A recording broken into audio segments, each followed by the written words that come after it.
المرأۃ عورۃ مستورہ، عورت تو خفیہ خزانہ ہے، چھپا ہوا خزانہ ہے۔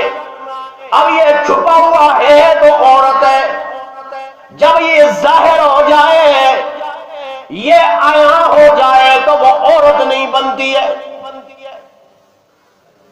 اور علماء نے لکھا ہے کہ جو قیمتی چیز ہوتی ہے اسے ڈانٹ کے رکھا جاتا ہے، اسے خفیہ رکھا جاتا ہے۔ لیکن موجودہ معاشرے آپ دیکھیں، یہ سمجھا جا رہا ہے یہ عورت کو چار دیواری میں قید کرنے والی بات، حالانکہ یہ تو انسان کا اپنا اصول نہیں ہے، بلکہ اللہ کے بتلائے ہوئے اصول